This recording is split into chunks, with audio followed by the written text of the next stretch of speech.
And today at the state capitol, an effort to increase the penalties for people who purchase a child for sex had its first hearing. And while the bill passed out of its committee, its author is not very happy right now. KCRA 3's Ty Still joins us now to walk us through what happened, Ty. Yeah, this is making national headlines right now. An adult soliciting a minor for sex in California is a misdemeanor. Senate Bill 1440 would make it a felony.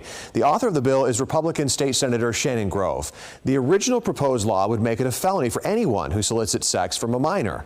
The proposed punishment would be up to 4 years in prison and up to a $25,000 fine. Grove also proposes to have the buyers register as sex offenders for 10 years. The bill was in a hearing before the Senate Public Committee, and there was a disagreement on some of the language of the bill. Grove rejected the amendments. Those amendments make it so that the law does not apply to those who buy a 16 or 17-year-old for sex, and it would only apply if the victim was 15 or younger, and the most severe penalties only apply to adults. This bill goes well beyond human trafficking, and I think human trafficking, we should be throwing the book at people. This bill will sweep in a lot of people who are not trafficking.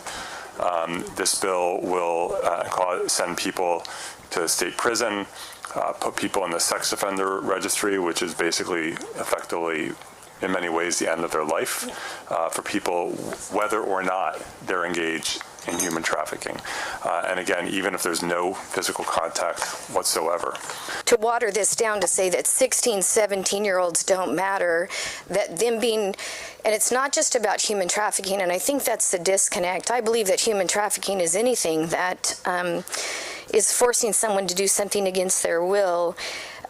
This buyer situation is a random person driving down the road, seeing a kid that looks like they're 12 or 13 and say, hey, $50 for this. That's the guy I want to go after. Now, despite the objection by Senator Grove, who you just heard from there, the committee approved the bill with the amendments by a vote of 4-0. It now heads to the Senate Appropriations Committee.